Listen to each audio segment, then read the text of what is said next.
Welcome again to Ken Michaels Radio. Thanks for tuning in. I'm Ken Michaels, and here on my YouTube channel, I interview a lot of people in the Beatle world, people who have worked with them, musicians, authors. You'll find plenty of those here on this show. And this time out, a very special guest. And if you've followed my career at all, he is no stranger to you because going back to my years on the radio in New Jersey on rock station WDHA, he was a frequent guest there, usually once or twice a year with another colleague of ours, Tom Frangione. And we talk about the Beatles all the time on the show. In fact, one of my favorite things that we used to do would be year-end review shows, where we talked about the previous year and highlights of it and what we look forward to in the following year.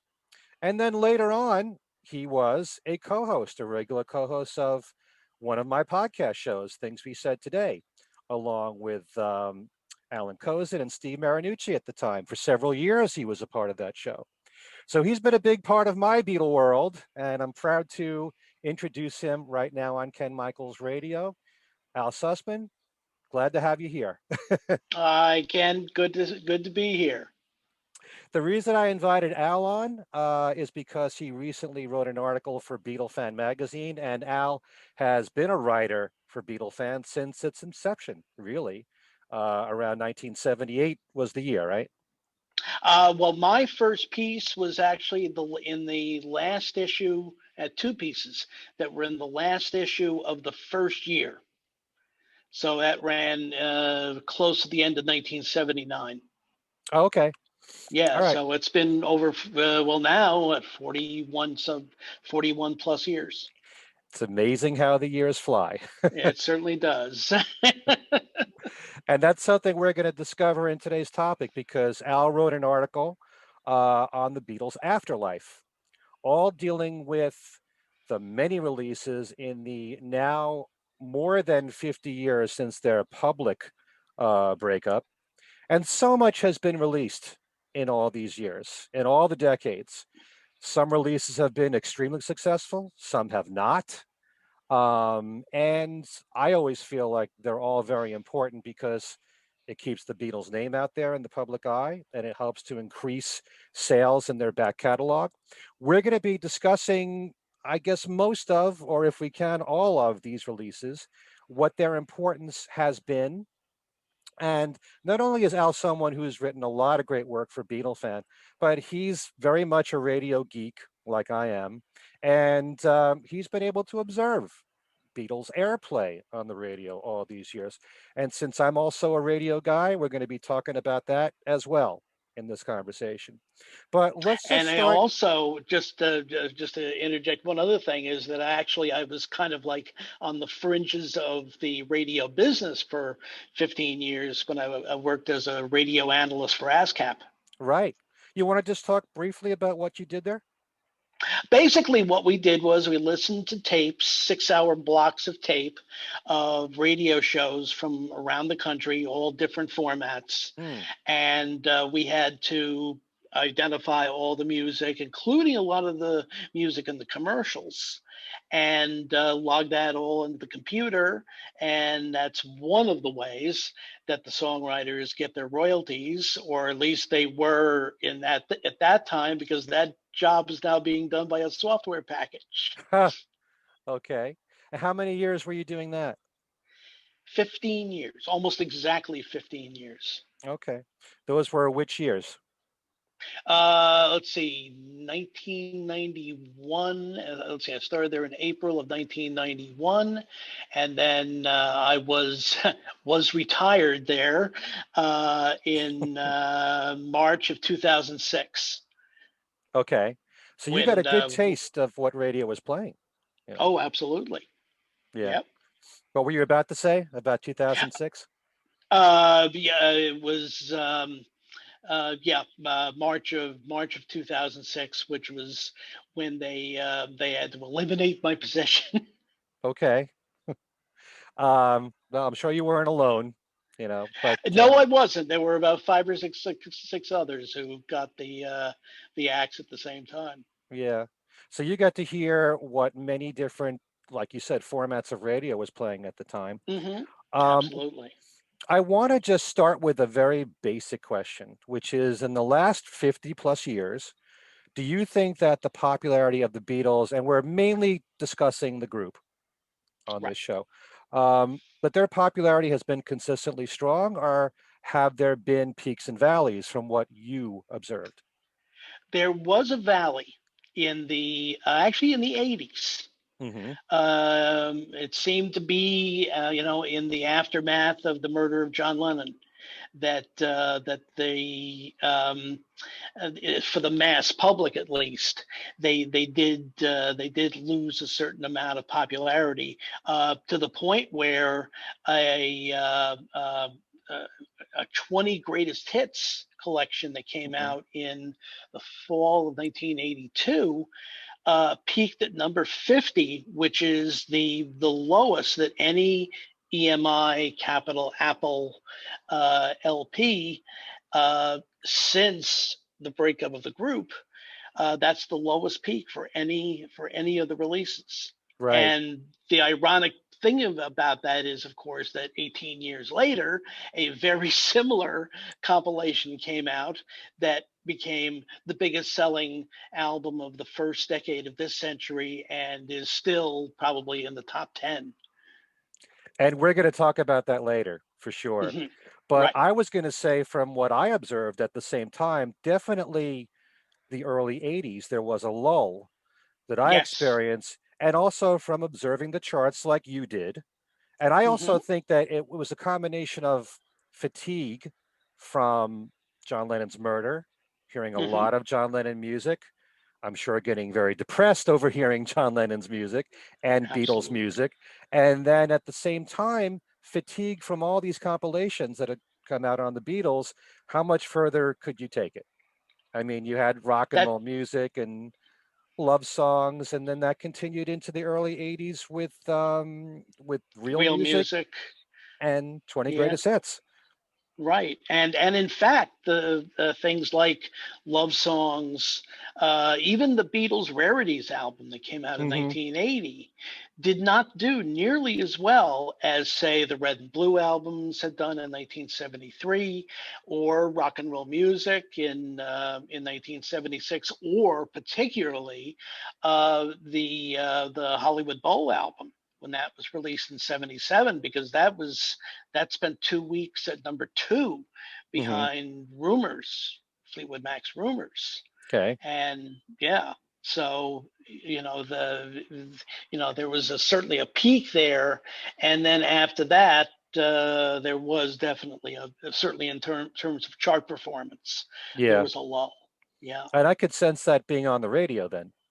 And when I sure. when I started doing my show on WDHA in 1983, I think a lot of people found my show to be really refreshing because I didn't just focus on the group years. There was a lot of solo Hmm. music that you didn't normally hear beyond the hits being played on the radio.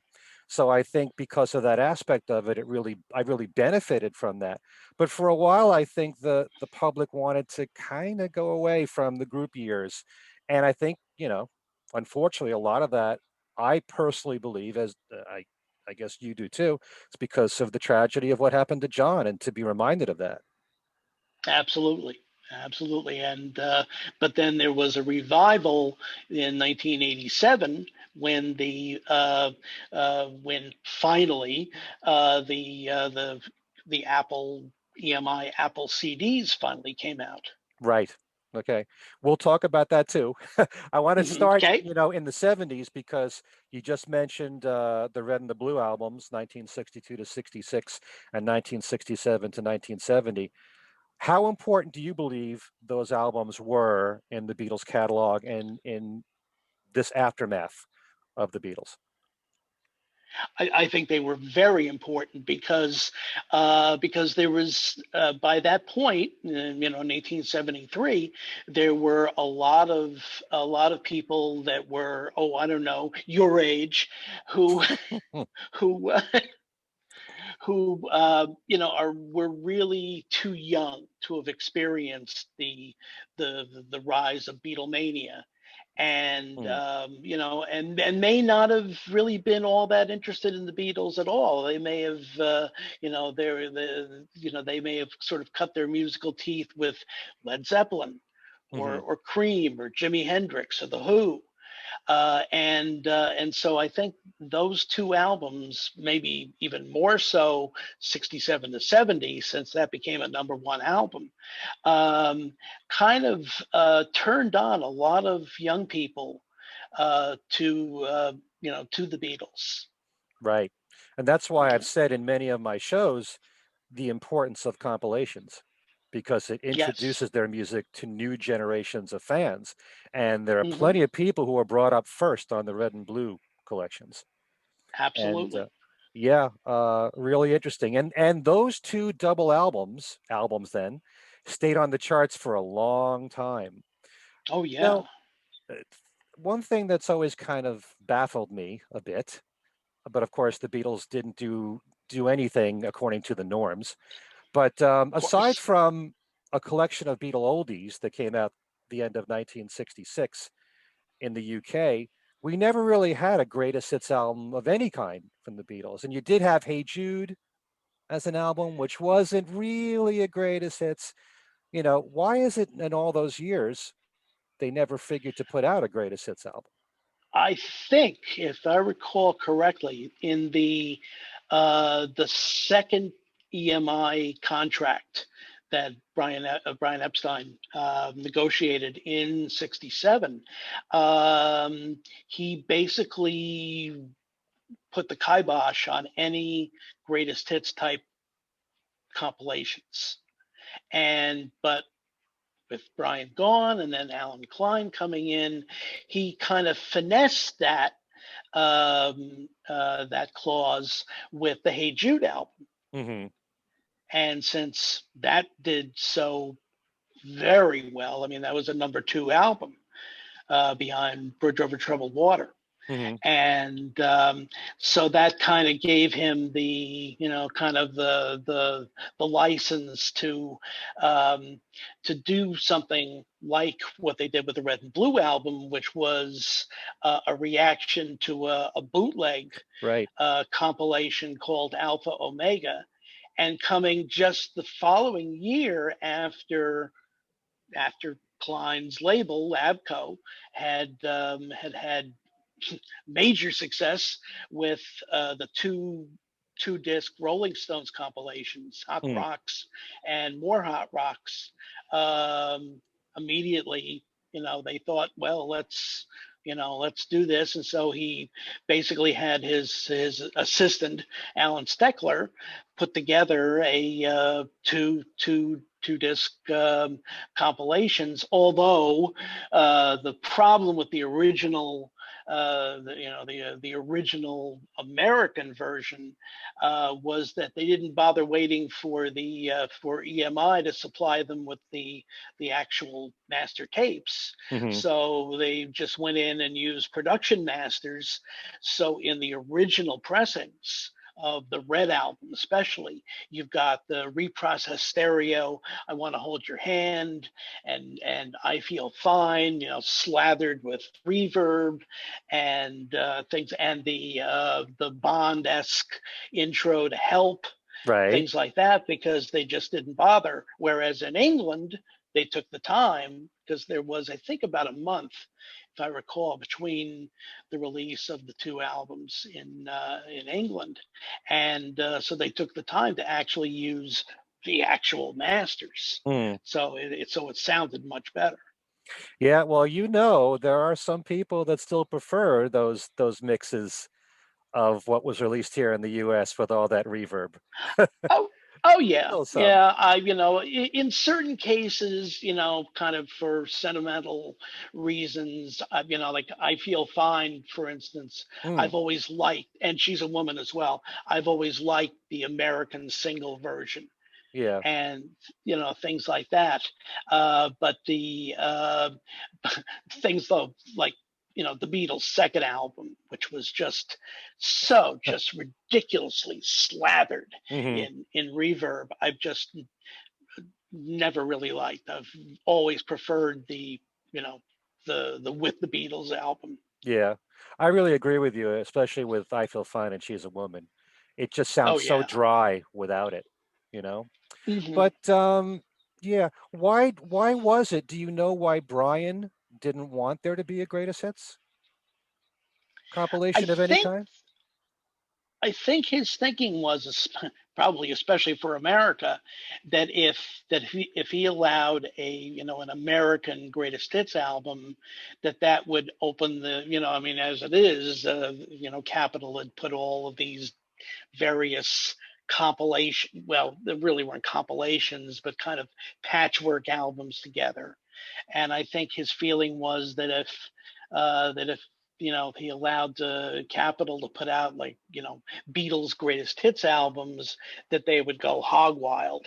Hmm. And like as they had with the Beach Boys, as a matter of fact, Okay, where that they put out a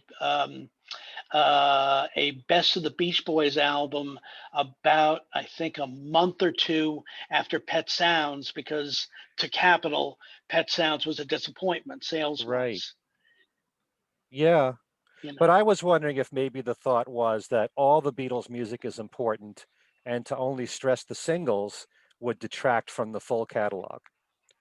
And um, if you actually take a look at the charts now, almost all of the hmm classic rock artists who are still in the top 200, it's all greatest hits albums. you know, sure. it's the Beatles one, it's Bob Seger, it's Tom Petty, more so than individual titles of their back catalog. So, but at the same hmm time, what a moneymaker it would have been in the 60s if there were greatest hits albums on the Beatles. Yeah, absolutely. But I think he figured after, because the collection of Beatles oldies came out in England mainly because of the fact that there wasn't going to be a new Beatles album for Christmas in '66. Hmm. But I think his thinking was that if they allowed that album to come out here, that that would be that would be the start of problems. And indeed, what was it, a year later, Magical Mystery Tour came out with, Hmm. as an LP, with, again, the second side, which was the singles from '67, but at least in the original pressings, um, let's see, I think All You Need Is Love was in reprocessed stereo. I think Penny Lane was in reprocessed stereo. Okay. So it was. So I think the thinking was that Capitol wasn't really responsible enough to handle putting out a greatest hits album. Hmm. Uh, let's talk about rock and roll music because, as far as I'm Sure. concerned, you just mentioned number two for Live at the Hollywood Bowl. In my book, number Hmm. two is still really good, and rock and roll music Oh, of also hit course. number two. I guess Yeah. part of the problem in being the Beatles is everyone expects their records to go to number one. And if it doesn't hit number one, then it's a disappointment. But you've also got to look at, the competition at the time. And Sure. as far as I'm concerned, rock and roll music was a resounding success. Oh, yeah. Certainly, in terms of chart performance, it was. In fact, most of those albums, certainly the '70s Hmm. albums, were all. Because they all were top five albums. Even '62, '66 was a top five album, and the others either went to two or one. So they were major successes. I guess, the only problem with rock and roll music is just aesthetically, because of the packaging, that that basically Capitol took the ultimate '60s band and wrapped them in a Happy Days Hmm. type of wrapping. you Right. know Well, that was the craze then. There's a right. big, you Oh know, yeah, that was Fonzie mania was revival. at its height at Sure. that point. Yeah, American Graffiti too, all that stuff. sure. But Hmm. yeah, between that and Live at the Hollywood Bowl, both hitting number two, and yielding a top 10 single in "Got to Get You Into My Life," that was a Exactly. pretty great time to be a Beatle fan because the solo Beatles were still doing extremely well. Paul McCartney was at the peak of his popularity in 1976. He was touring the United States. Well, the world tour started in 75, but he had Silly Love Songs and Let Him In, and they were both doing really well. And at the same time, here's Got to Get You Into My Life from 10 years earlier, and it's making the top Hmm. 10. Right. Exactly. It was a, it was almost as if he was on a, a victory lap, and the success of Got to Get You Into My Life simply contributed to that. Yeah. And I'm sure, just like with the Red and the Blue albums, there may have been some young fans that discovered the Beatles through that. You just never know with any of these compilations. No question. Yeah. How do you see Live at the Hollywood Bowl as being significant in the Beatles catalog? Well, especially the fact that it was the first official Beatles live album. Although, I mean, you can say technically that it was just a couple of months after, well, Atlantic, in the U.S. Had put out the Beatles at the Beatles at the Star Club Uh-huh. package. Although that didn't you know it didn't really have uh, much of a chart impact because it got very little radio play because the sound was just so subpar. Hmm.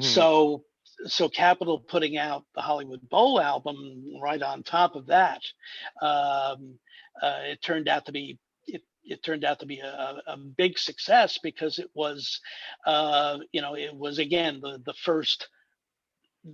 first officially released Beatles live album. I mean, there had been a little taste of it on Uh-huh. the Beatles story Right. documentary late in '64, Uh-huh. but um, and also the fact that it wasn't another compilation, that it was indeed something brand new, and Right. so that created a lot of excitement among fans. Hmm. And we've actually had very little released on the Beatles that's live, that's official, outside of the Beatles anthology, some cuts there, Hmm. some unofficial releases on video of the Beatles at Shea, that kind of stuff. But as far as what Right. the Beatles and Apple have endorsed and released, you know, officially, there's been very little still to this day. Yeah.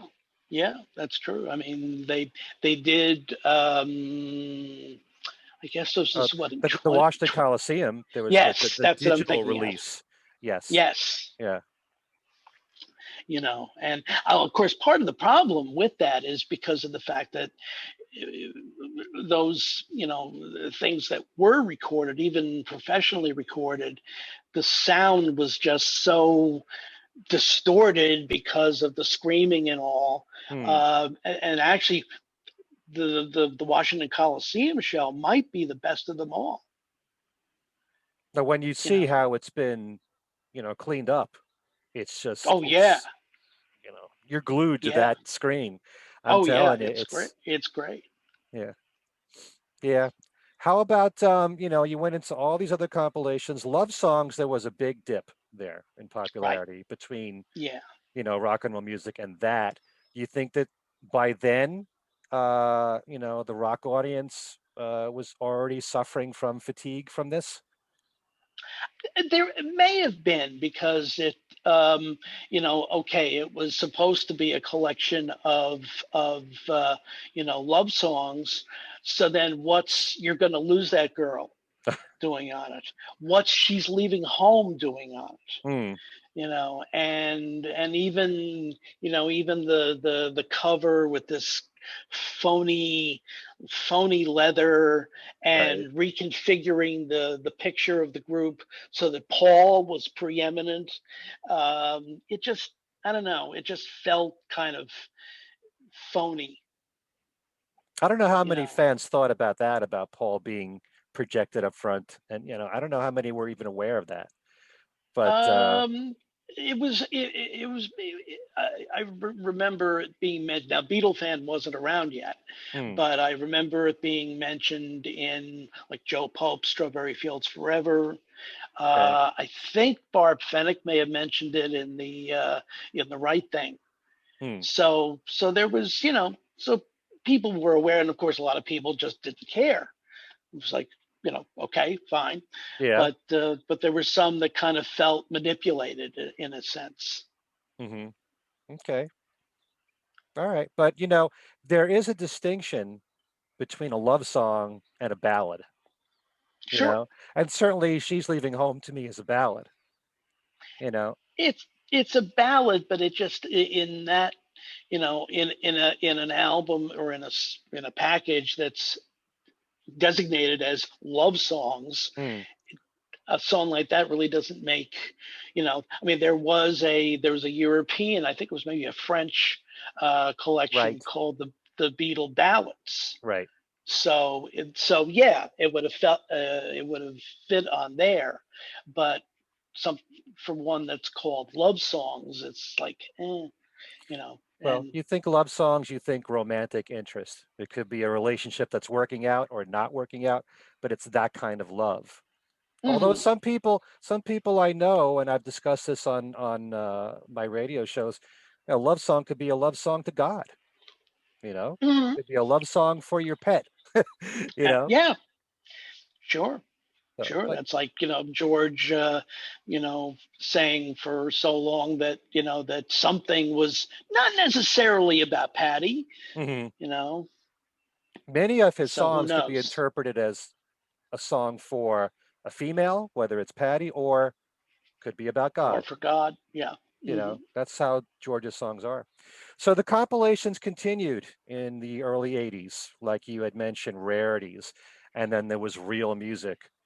And then there was the 20 greatest hits. And by then, I honestly think the public was getting a little bit tired of it.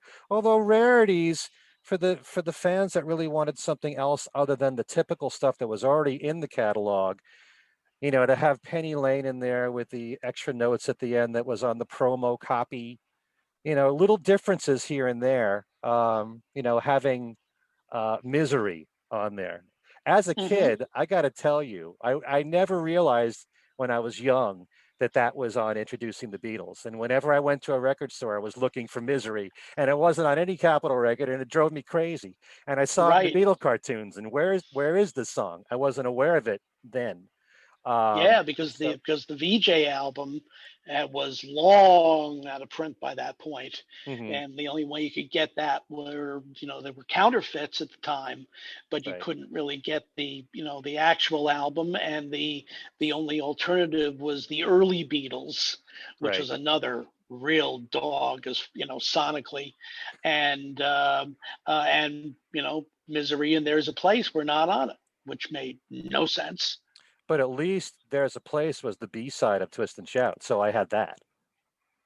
That's true, yeah, because there was the oldies 45 label that had the Uh-huh. VJ material, you know. So yeah, it was available in that form. Right. But but yeah, Rarities was in its time. It was considered to be, you know, it was considered to be fairly special, certainly among, kind of hardcore fans. Of Mm, course, now you look at the track listing, and everything that was on it, came out in some form, in mainly, especially in the 90s, and in the 21st century. right. But so that if you look at it now, it's like big deal. Right. But at that point, yeah, an album with the trumpet ending on Penny Lane, and the couple of the mono mixes from the White Album, which had never been released here, Uh-huh. things like that were considered very special. A lot of people don't know the differences in the mono and the stereo. And there are plenty of fans still to this day who just stick to the stereo and don't bother to listen to the Sure. mono. But it's still, they picked two really good choices there with Don't Pass Me By and Helter Skelter, with drastic hmm differences in the mixes. Yes, So exactly. that was a good move. But again, these early albums in the 80s just didn't do all that well. I know that in my case, I was buying these albums because I was completing the collection, not necessarily because I wanted them, Hmm. and real music, it was like, okay. So now we got Hmm. songs from the movies. What next are you going to do? And how did you feel about real music when it came out? Oh, real music I thought was awful. Hmm. If it had been, if I had had my druthers, they would have they would have actually had drop-ins of dialogue Hmm. from the movies between the tracks, and also the the movie medley, for what it was worth, probably should have been on that album, and it wasn't, Hmm. which made absolutely no sense. It's strange because the kind of the genesis for the movie medley was Stars on 45. Which I Uh, love, Al. yes, and that was the kind of like the record that began that whole craze of hooked on swing and hooked on Broadway Classics and and Hecton Classics, and then Capitol decided to get in on us with a Beach Boys medley, right. which just missed the top 10. Same thing with the Uh, Beatle one. it's exactly the same. I Yeah. think they both peaked at 12, 11 or 12. 11 or 12. Yeah, and but I mean, why they didn't put that on the Real Music album? It might at least have generated a few more sales, because most people looked at the album and said, I have everything on here. Hmm. What do I need this for? Right. The booklet inside, that had pictures from the movies. It I doesn't make know. any sense. The Beatles movie medley is one of the worst things to me that has ever come out on the Beatles. Yeah, it's awful. I will just say one thing. At that time when that came out, I was in college radio. I was learning production. I was doing a lot of editing. I was doing a lot of collages, and I could have done a better job at I'm coming up with a sure. medley than what Capitol did there. And the editing was absolutely horrible. Hmm. Ugh, Oh don't ever yeah, bring I up mean, the yeah, really, the key, after this. the switching and switch of keys, and oh god, And they oh tried to adjust the speeds so that it was yes. more smoother. You could tell that they did it. And Hmm. at least Stars on 45, they had a disco beat and everything ran smoothly. I know you're not a disco fan, so that's part of the reason why No, you don't like it. I never right. understood why they needed Sugar Sugar in the very beginning of it. But Yeah, that I've never understood, since it's so predominantly Beatles. right, There was also back, I think even a couple of years before that, there was a, a, a similar medley called Disco Mania, okay. which came out. I think it was around the same time that the Broadway show Beatlemania came out. So that's like right at the point of disco mania, Mm, right. and Saturday Night Fever, that whole period. But I think very few people knew about that, whereas Stars on 45 was the number one record. Yeah, well, it did so well You that never know. it spurned everything else. And no, I do think that was a well executed record, the Stars on 45 one. By having that disco beat, you can just have a band sing over it and everything can Hmm. flow very well. And the choice of songs was very good too. So that's just my feeling about that. But Beatles Hmm. movie medley, ugh. Yeah. But and we'll talk about the 20 greatest hits a little bit later on. But Hmm. certainly one of the biggest events. Not only was I on the radio at the time, but I was a manager in a record store at the time of the Beatles CDs, and that was the big event, without a It doubt, was. of 1987. And I thought it was brilliant the way that they timed everything and they didn't put it all out all at once. And they made you wait every few months for each of these releases. And they tried to make it so that Sergeant Pepper was out on the 20th anniversary. I thought that whole Hmm. strategy was absolutely brilliant. But I, my my big question, I just want to ask this one thing about the CDs, is that Hmm. for a group that was so groundbreaking that they did a lot of things first or among the first, when it came to new technology, they were among the last to come Yeah. out. And, you know, they may not have been the last, but of the biggest acts of all time, they had to rank number one of what everybody was waiting for. So Oh, absolutely. do you think that part of the success of the Beatles on CD was because of this tremendous buildup for years of waiting for it? I think part of it was, yeah, Neil Aspinall particularly was very slow in embracing like new technologies, Hmm. and so I think um, he was kind of somewhat hesitant about jumping into it right away in 1983 or 84 Hmm. when the Japanese CDs, there was a Japanese CD of Abbey Road that our Professor Cozen, he reviewed for Beatlefan Okay. in 1983. But yeah, aside from I think there were a couple of like gray market like versions of like the Decca Audition Oh yeah. and I think also the Star Club material, but no, I mean there was nothing, and so yeah, there was quite a buildup, but that also created controversy when, like for instance, the first four CDs We're all in mono. were all in mono, and the Sergeant Pepper one was the only one that came out with a booklet, a Hmm. new booklet, because especially they whoever did the graphics for the booklets for the other CDs. I mean, it looked like they went to a mimeograph machine and somehow configured it so that it would you know look like a CD booklet, and they were terrible. Yeah. Yeah. But they all sold really well all throughout Yes. the year, and people were waiting for the singles. They didn't understand that certain songs were standalone singles, like "I Want to Hold Your Hand," the way that it came out in the Hmm. UK, that kind of thing. So we had to wait for past masters. Right. When you look back at waiting so long for the Beatles on CD, do you think that that was a smart move because of the big buildup? Or do you think that it was kind of foolish because maybe they lost sales in the process from the previous years? They could have been selling CDs for several years before it came out. Yeah. Actually, it wasn't that long. It's just because the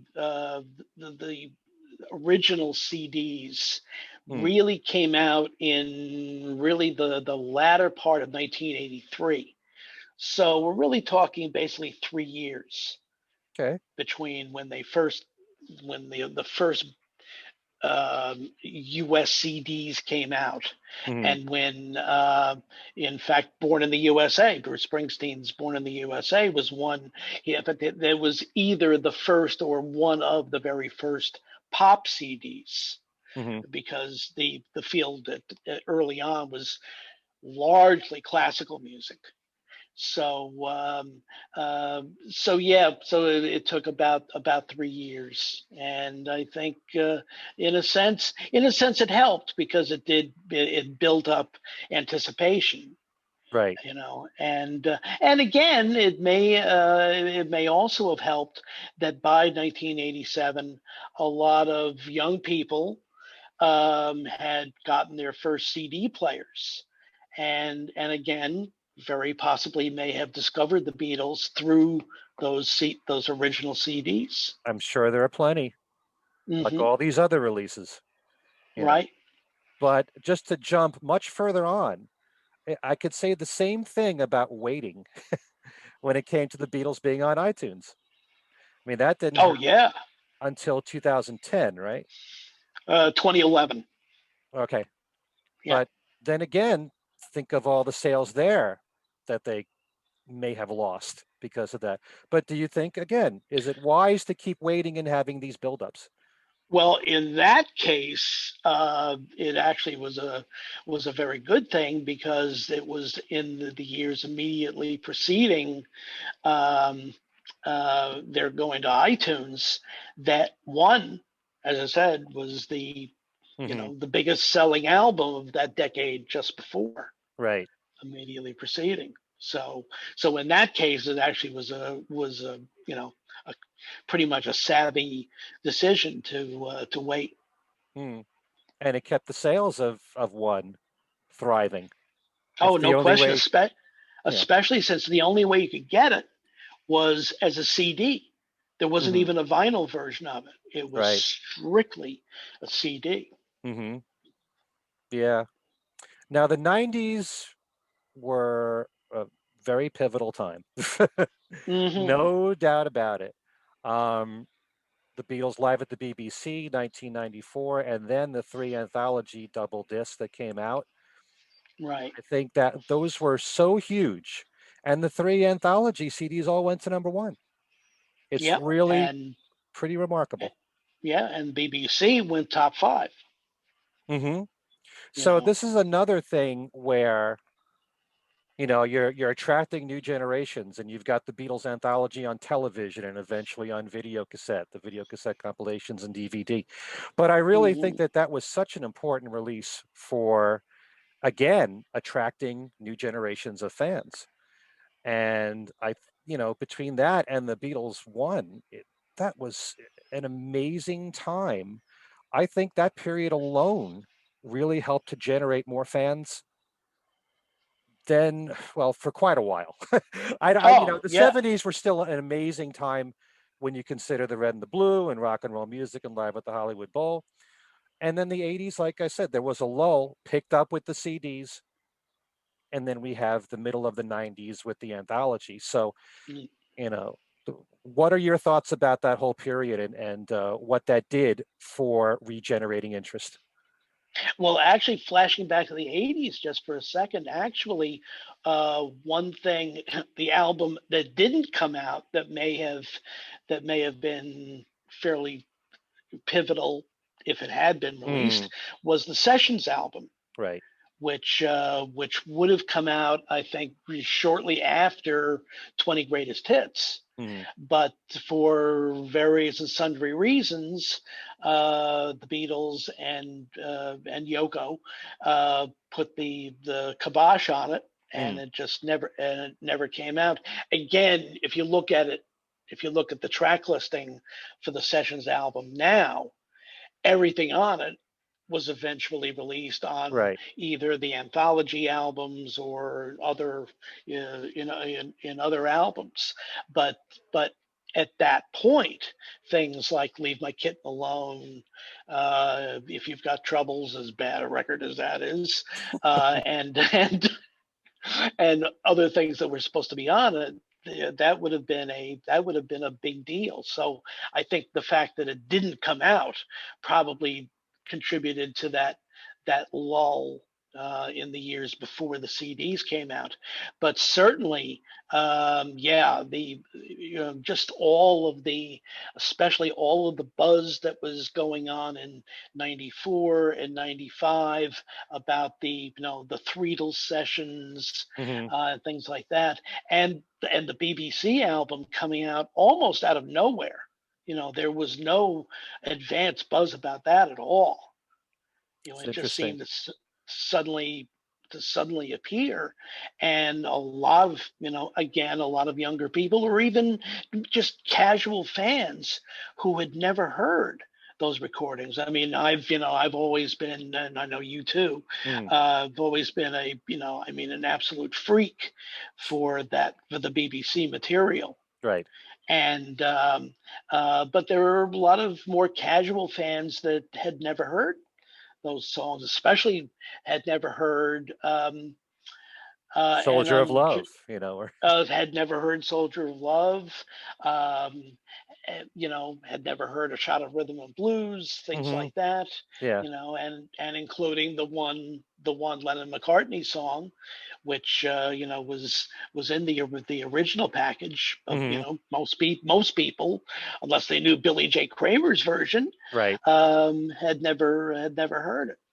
And so that was a big deal. And certainly, all of, I mean, the mass media promotion and everything for the anthology, Right. that was a big deal. I mean, there are people that, especially since we just passed the 25-year mark, Hmm. there were a lot of people that were, a lot of fans who kind of looked back, and you know they remember exactly where they were, what they were doing Mm. when that countdown clock was going, I before remember. the, yeah, oh, me too, me too. And because I think a lot of people thought that, you know, they were about to see and hear something that they thought just was not, never going to happen. Right. New music by the Beatles. That's, what you would call, for some people, an impactful moment. Like for Absolutely. some people, seeing the Beatles on the Ed Sullivan Show was impactful Sure. for so Hmm. many. And Hmm. yeah, when you can remember everything about that moment, you know, Yeah. when Free as a Bird was about to play on television, the first time you were going to hear it, and just the fact that everybody heard it at the same time, which is something Hmm. that rarely happens these days in Right. in this on-demand world that we live in. But Hmm. yeah, but going back to Live at the BBC, it was perfect to tease fans with that. It whetted their appetite for what was to follow with the Beatles anthology. But it's really Hmm. extraordinary when you look back at the BBC recordings. I always like to bring up that there were 36 songs that they did for BBC Radio that they never released. And Right. really and truly, most of that material, sound quality wise, was good enough to put out. And since Hmm. Capitol in the 60s, they'd put out 11 tracks or 12 tracks on an album, you could have had three extra albums there of this extra material. And believe me, I think it was good enough to release Oh, yeah. Oh, back no then. question. No question. And, in fact, I mean, really, the BBC recordings and the Get Back session material really were the base of the whole industry of Beatles bootlegs in the Hmm. 70s. Yeah. I mean, there's, you've interviewed Dave Morrell, Uh huh. and the Yellow Matter Custard album that was kind of like his entree to meeting John, was not the Decca audition tape as it was originally thought, but was in fact an album of BBC material. Right. You And it's know. also kind of interesting since you mentioned Dave Morrell and in the several interviews that I've done with him, also on things we said today. Just talking Hmm. about the changing attitude, I guess, in particular with Paul, because when he met Paul during the press to play launch, and he was talking about these songs that were proposed for sessions, he would say to Dave, "You know what? This is the version of I Am the Walrus you should be listening to, the one that we've known all Hmm. these years. That's the one. That's the keeper." And I think, in Paul's mind, if he heard different takes of songs, it would confuse the fan, especially a new fan. Right. If they're being introduced to Hmm. take 12 of Can't Buy Me Love, I'm just throwing that out, they might think that's the one to Hmm. listen to. And it bothered him Right. then. At least that was what Paul said to Dave. And So, George had the attitude of that, all of that stuff was scraping the bottom of the barrel. right. Yeah. Well, Ringo has said some of the, pretty much the same thing. Hmm. And then recently I saw Paul said something like, we kind of knew that this stuff would be interesting all along. Yeah, Yeah, that's, I, I don't know. more revisionism from Paul. Well, You know. that's a show to itself. I Yes. defend Paul for a lot of reasons. I think he's misunderstood about certain things, but we'll cover that some other time. But definitely Hmm. the Beatles anthology releases were so major, and from 2000 on, it's been a pretty interesting period. Um, Starting with an album called One, which Hmm. for I still to this day, and I remember asking you this question decades ago. Well, it can't be Hmm. decades. It could only be as many as 21 years ago. Well, two decades. Yeah, okay. How do you explain the success of this when 20 Greatest Hits was the same album, only this was a combination of US and UK number ones? Granted, they packed a lot on one CD. You got your money's worth, but it's the same idea. And 20 Greatest Hits peaked at number 50, like you Right. said. And this album was not only number one here, but in something like 34 countries.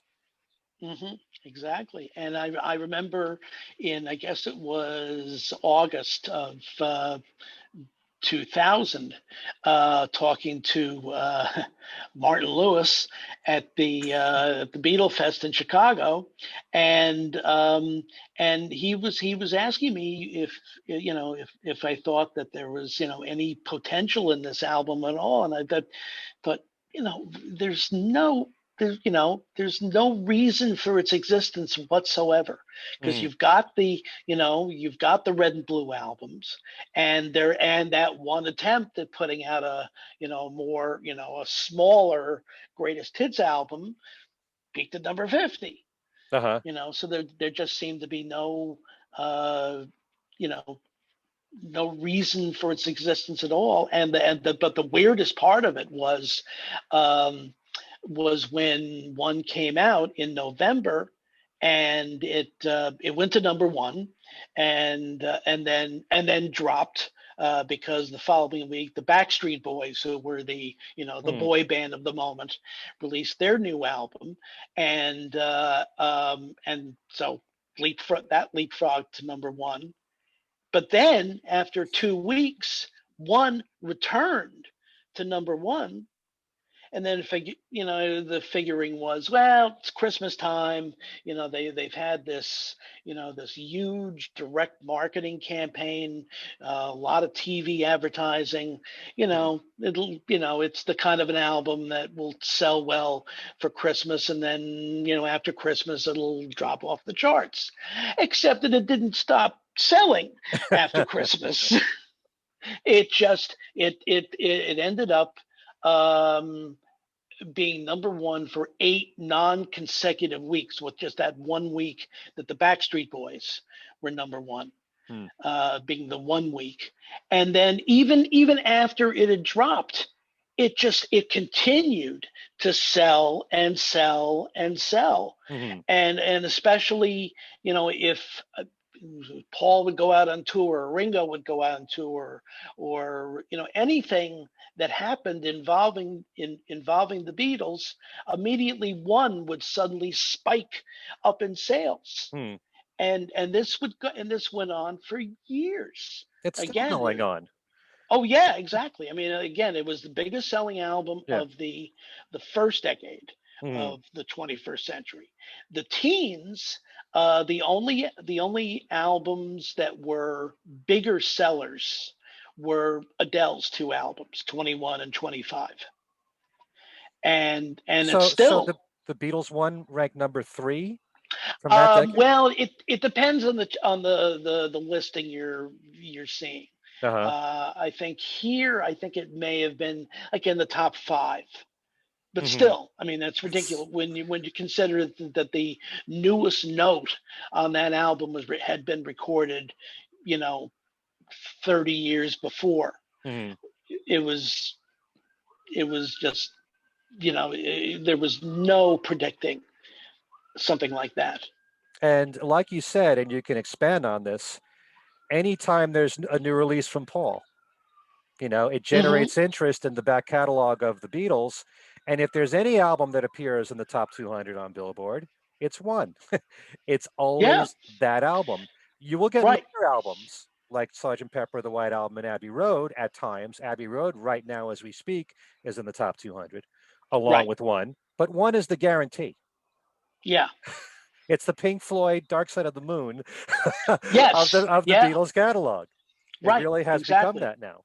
Yeah, no question. And again, I mean, it's probably there's this one YouTube clip of a kid that's, I don't know, 4 or 5 years old, and and his parents they're in the car. He's in the back seat of the car, and the parents are playing one, and Mm, they're going from track to track, and he's identifying each one, yep. you know. And he's, again, the kid is probably 4 or 5 years old, and I mean Right. there's like a whole generation of kids who kind of were weaned on that album. Right. Yeah, You and know, plenty of them, I'm is sure parents bought it for their kids for Christmas or hmm for the holidays. yeah, no And question. you have to give Bec- credit to that compilation so much oh yeah, for sparking renewed interest in new generations. Definitely. especially since the only people in our generation that would have bought that were people who basically had to have it because for the to keep the collection going, Right. or because of that one tiny little repair that they made on Day Tripper. And so people who have to have everything had to have it. But the comparison of the numbers of those people and the younger people is there's no comparison. It was all kids. Yeah. But how do you explain its success? Was some of it maybe bouncing off of the Beatles anthology? Because that was already 4 years I difference think there. part of it, but I think also the fact that 'cause, like, for instance, um, I'm not one of these people that listens to the Beatles channel all the time. Uh-huh. Basically, the only time that I listen to it is when our friend Tom is Uh-huh. on, on the Fab Forum and the couple of news shows that he has. And so otherwise I really don't listen to the channel. My sort of Beatles music wallow is on Sunday morning, Hmm. where I listen to like two or three Breakfast with the Beatles shows. Uh-huh. I don't know, I got this habit, I don't know, 3 or 4 decades ago, listening to a Beatles show on Sunday morning. Where would I I have have heard no that? idea what you're talking about. Right, exactly. That was my But show for anyone that's a new fan yes, of mine. Yeah. yeah, exactly, Yeah. exactly. But when a lot of times I'll be doing having breakfast and doing stuff and hearing specific songs, and I think, God, that's good. I mean, and I mean, and I've heard these songs hundreds and hundreds and hundreds and hundreds of times Hmm. in going on 60 years, but the music just holds up so well. And even I suppose you could make a quibble, a technical quibble here and there, but they like, even technically, they don't sound like, especially the early stuff doesn't sound like, oh, that's a song from 1963. Oh, I um disagree with you on that, but I mean, I don't know, things. there something like "She Loves You," and don't get me wrong, I love the song, I always will. It does sound dated, but being dated has no effect on whether or not I still love it. Mhm, That's me. yeah, A lot of the right. early stuff is like that. Um, because that compositionally, none of that stuff would ever be written today, by any bands similar in the style of the Mm, early Beatles. I don't think so. not not necessarily, because especially one of the things that appealed to me in 1964, when I finally did, was delayed a little bit, when I finally was turned on to them, was the melodies. Hmm. And the melodies are just, I mean, absolutely masterful. And I could see some pop band writing material like that today. Obviously it wouldn't be, you know instrumentally, it wouldn't be the same, but still, it's the accessibility of the melodies. Oh, I'm not you know denying the great melodies. There's no doubt about hmm that in my mind. To me, John, Paul, and George are three of the greatest melodic songwriters we've ever had.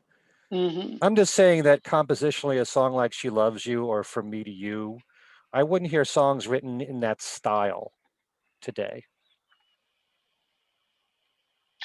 Maybe not in that style, um, but it, but they, like I, I really don't think, for instance, that "She Loves You." I don't find that, or "I Want to Hold Your Hand," or especially a lot of the material on the Hard Day's Night album. Hmm. I don't find those sounding dated at all. No, I'll agree with you about "A Hard Day's Night," but I Hmm. do, it's just this is all opinion here. So, Oh, sure. but again, being dated is not a bad thing. There's a lot of Hmm. music that I love from the past. You can say so much 50s rock and roll sounds like it's from the 50s. If you love it, you still love it. I still love Hmm. "She Loves You." Nothing's going to stop me from loving that song. But there's no way you can convince me when you listen to that song now that it sounds like it could have come out today. Um, it, it couldn't come out today in, say, sounding like that, I suppose. But I think part of that is because of the fact that rock music has declined so much in popularity, that that what's popular now is pop, and is hip hop and rap, Hmm. and but whereas rock and roll as we know it has very much declined in popularity. Hmm. Um, Well, I but listen to there's a lot of the contemporary rock that's out today, but a lot of it has very little showing whatsoever on the charts. Oh yeah, oh As yeah, you know, if you look at the yeah, top oh 200 now, it's very dominated by rap and hip hop, and a lot of hmm, the the classic rock artists. Most of what you will see, like I said before, are greatest hits albums. You've got some yeah, country artists that are on the charts. You don't see as oh many yeah. new rock bands in the top 200. No, no, you really don't. I mean, the three biggest pop stars in the world today, none of them are associated with anything close to rock and roll. I mean, Taylor Swift came out of country. Beyonce is basically an R&B singer, and Adele is kind of like a classic sort of pop AC Hmm. vocalist. Yeah. No, no, I agree with you there. And I think it's sad in a way because there's a lot of good rock that's out in Oh this day yeah, and age, yeah. you I know. mean, it's out there, but you have to take the time to actually find it, and a lot of people don't have the time, Right? Or the patience you know, to look for it. or the patience to dig into YouTube and go down one of the rabbit holes of you know current rock bands. In fact, there's an article that I just read on Yahoo about how new bands today have a tough time selling because they have to compete with the classic rock artists of the past. And Hmm. when the Beatles one is always selling and Queen's greatest hits is always selling, especially since Bohemian Rhapsody, they have to compete Right? with music from decades ago. Yeah. It's very tough for them. So, Well, the only what was it the first 6 months of this year, or of 2020, the only two bands that sold more than 1 million copies, or in I guess more than 1 million units, I guess now, which includes streaming and uh-huh. downloads and all, were the Beatles and BTS. But and but even that, it was like the figure was like something like 1 million, I don't know, like 1,000,003, something like that. And hell, you know 57 years ago this week, Meet the Beatles probably sold more than that in 1 week, in Yeah, its first week. true. But You like you know, said, you got to factor streaming now into everything, and it's yes, a whole different computation when you put yes, everything together between that, CDs, vinyl, digital downloads. You have to all that cassettes, a little Mm-hmm. bit of Yeah. cassettes, but you have to Yeah. all factor all that together. So Right. yeah. So move on into the 2000s. You've got some releases there, like for example, Let It Be Naked was released. Um, Also, Love, Mm-hmm. the soundtrack of that. Love is done actually very well. It sold a few million copies, at least in the United States. And then you also have the big show in Las Vegas, which is on hold Well, right now. And well, I hope it's not permanent. We don't know. I hope not, because I've never seen it. Oh, okay. Yeah. So I hope, but it doesn't sound great. It sounds like most of the Cirque du Soleil shows are pretty much going to be gone. Once we get on the other side of this, and Yeah. things open up again, especially in Vegas. Hmm. So who knows? Yeah. Well, it's been a very successful show, so you think they'd Oh, it bring it sure back. has. So Yeah. once they're ready, like you said, when this Hmm. whole pandemic finally ends, Mm. the sooner the better. Yes. Maybe they'll bring that back. But it's kind of Hmm. interesting there. I'm sure that a lot of parents took kids to see Love in Las Sure. Vegas. That turned them on to the Beatles. Um, these are all, great ways of introducing the Beatles music to young generations. I thought it was a brilliant move, which we have to thank George Harrison for getting Yeah. that whole thing Very started. true. Yeah. Yeah, Very getting in true. touch with the Cirque du Soleil people, and the other Beatles approved of it, as did Yoko. And you know, I don't know how often do you listen to the Beatles' Love that much? I haven't listened to the album in a long time, but again, I occasionally hear tracks from it on Sunday mornings on various shows. And yeah, I know there are people that have had problems with that, like, oh, they're mashups. It's like they're making rap music into it, or which is nonsense. I thought actually the way the mashups were done, I thought in a lot of cases were masterful. Some of them definitely. Yeah, I think there is an art to Yeah. that. If you Yeah. can figure out in your brain how two songs playing at the same time might work together, that's a skill to be able to recognize that. Hmm. So some Yeah. of them I think worked really well. Yeah, but and mashups are another thing. Is that a fad? Is that something that you think is going to be lasting?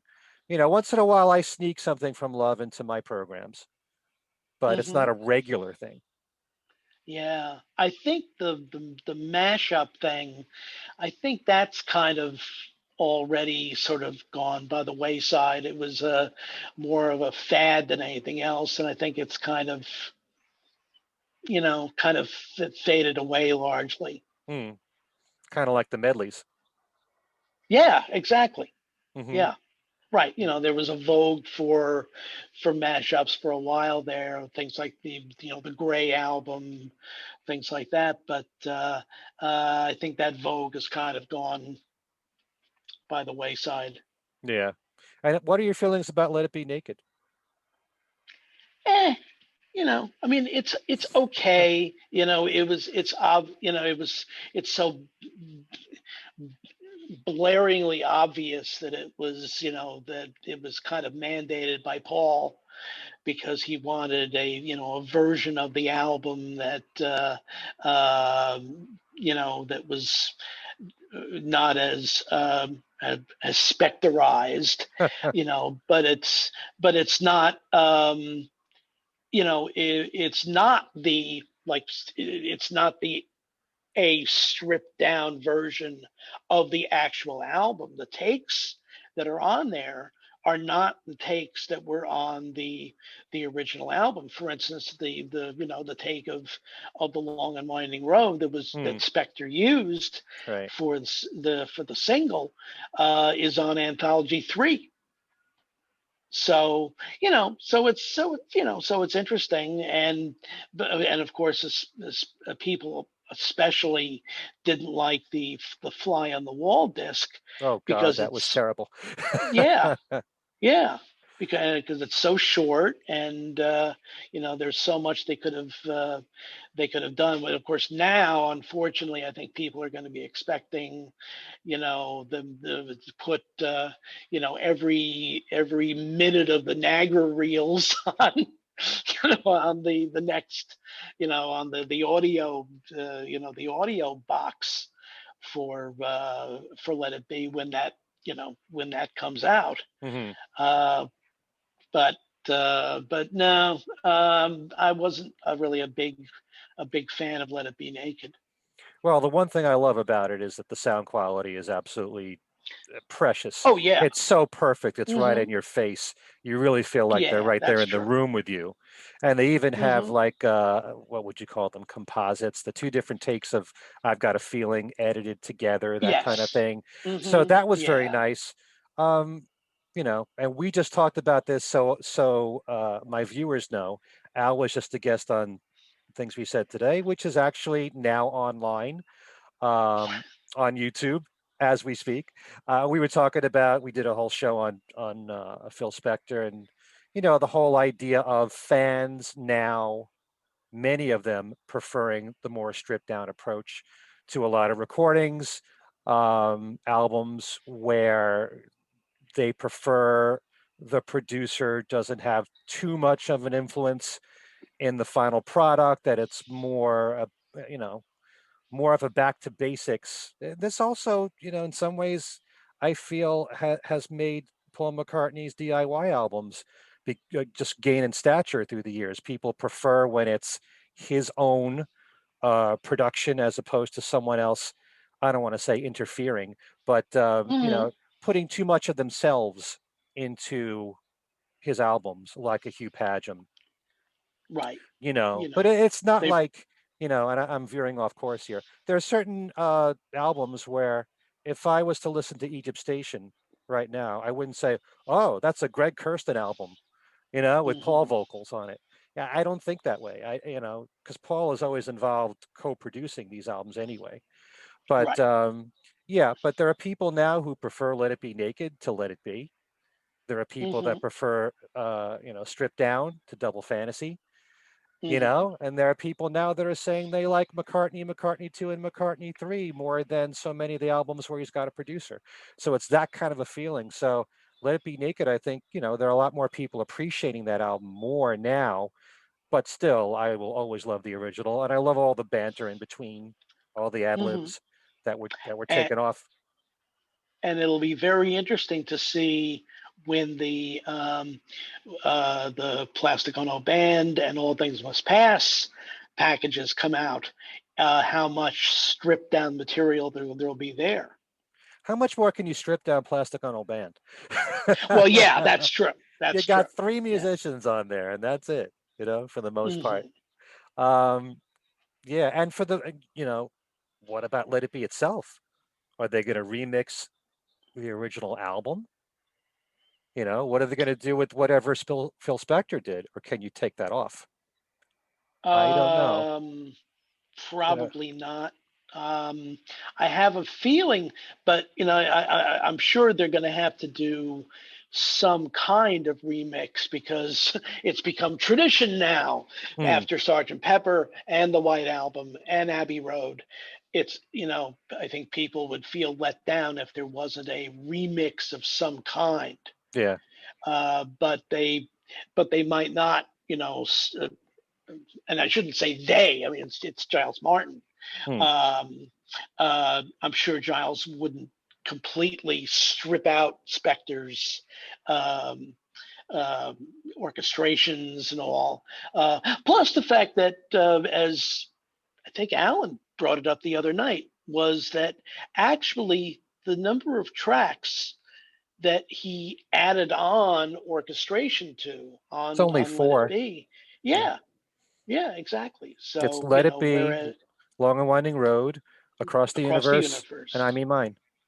Yeah, right. And as Alan pointed out, um, he, he took, Spector took a very short I Me Mine and was able to expand it, Right. so in that sense, and plus, as I said the other day, I never had much of a problem with the orchestration on the Long and Winding Road, because especially when it came out, when the album came out just after Paul had, you know uh, you know I, I always make sure that, because he never actually made an announcement. He Right. just intimated in the self interview that he had no plans to work with the Beatles. Hmm. But coming right after that, when the album came out, and since and especially when Long and Winding Road was released as the second single, from the second American single Hmm. from Let It Be, and went to number one, it really did seem that that was kind of like the punctuation mark Hmm. on the Beatles' career as a group. There was kind of a sense of finality to that, Hmm. not realizing in our wildest dreams that what we've been talking about for the last hour or so would actually be the case. Right. We were, at that point, that it appeared that the group, that would be it. But so I never really had that much of a problem with the orchestration on Long and Winding Road, and actually even across the universe, I never really had that much of a problem with that either. And yeah, Let It Be, as John said, he went a little fruity on Let It Be, but you know that was it wasn't that big a deal. Yeah, well, I'm glad to hear you say that because, sometimes I feel like I'm in a minority when it comes to the Long and Winding Road because I've always loved that version. I've loved every version that Yeah. Paul's ever put out, but I never had a Hmm. problem with it. And I think sometimes because of the fact that we know that Paul was not happy with that recording of it, and especially Yes. in the note that he sent to Phil Spector, I think Hmm. that it's caused a division among Beatle fans, and some of them have to Hmm. side with Paul. And the artist must know best. You have to know you're either a fan of Paul and you have to do things the way he wants it. It's not always the case with every artist. Every artist makes some mistakes in their careers, but Except that, when he does Long and Winding Road, and this goes all the way back to '76, yeah, that when he does Long and Winding Road live, there are elements there of the orchestration. right. I know that. you Yeah, know, he's done you know, a lot of different versions of the Long and Winding Road with different arrangements. But yeah. even the one where it's just his band, and a lot of what was in the Phil Spector mix is what Wix is copying on the keyboards. You Yeah. know, he is copying that. You know, Sure. he's not having harps or anything Yeah. like that. But Right. yeah, so I never had a problem at all with the Long and Winding Road, and you know, it's just a shame that, like I said in our show, I feel like sometimes there's a lack of respect given to the way that records have come out initially, and most importantly, the success that it had. And The Long and Winding Road was a number one hit. And as I've Hmm. said so many times, you don't get better than number one.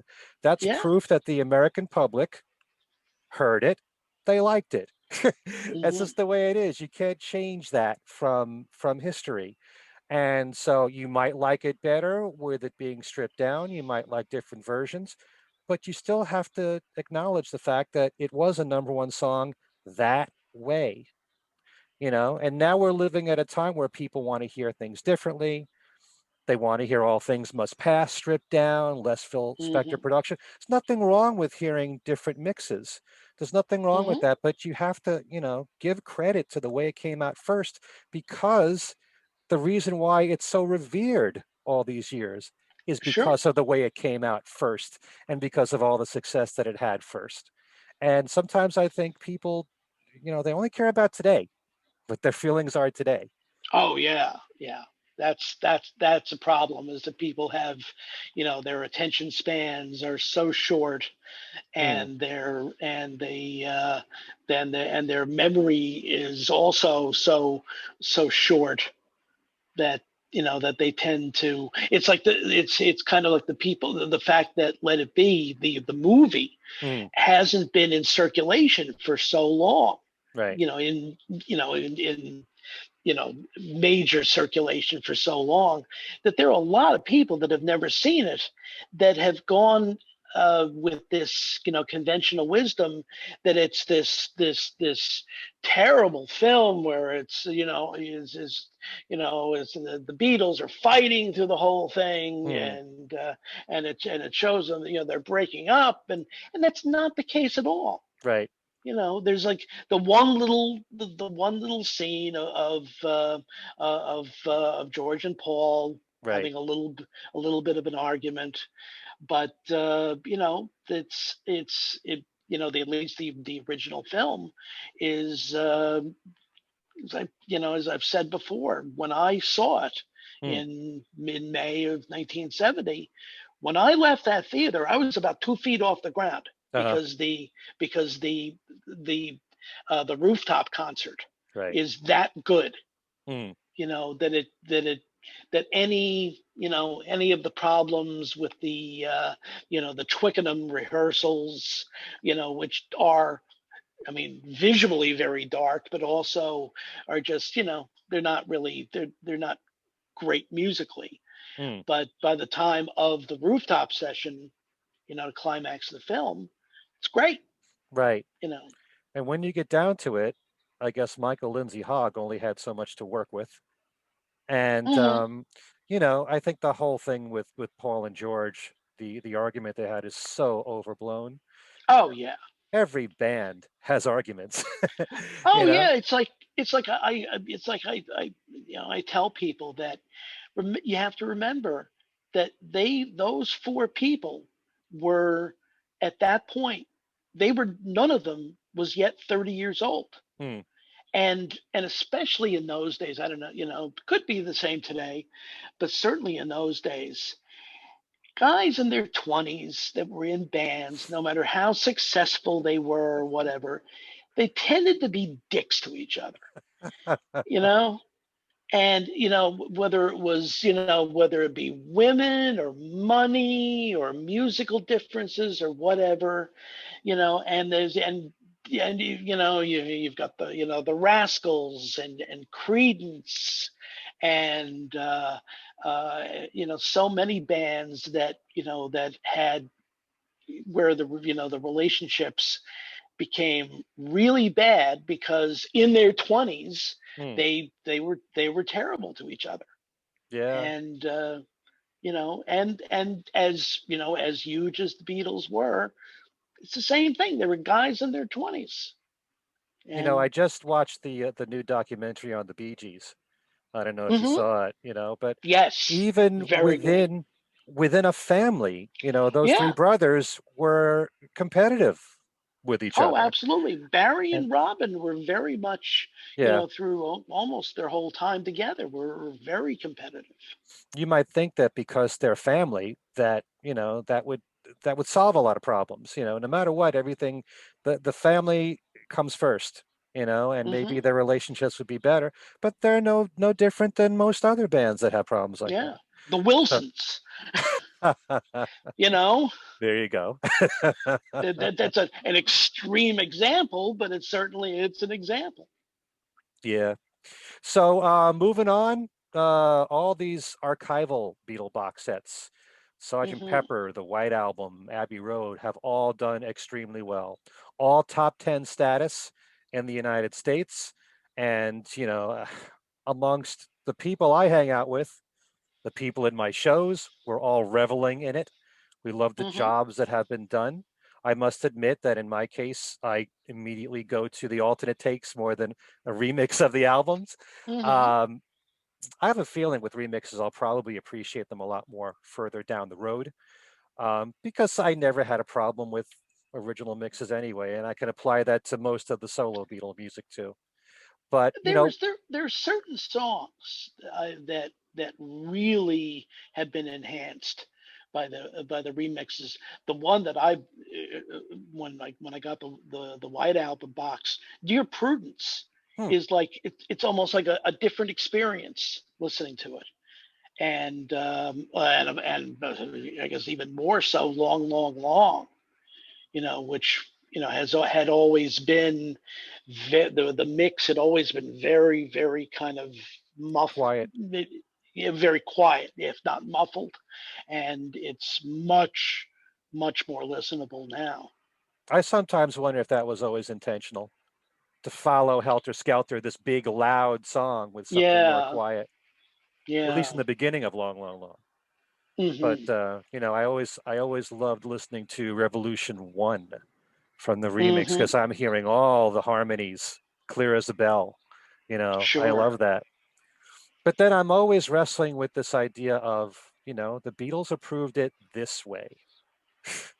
And you now have two of them no longer with us, and they can't be here to speak for us. And, we have to Hmm. rely on Yoko and Olivia.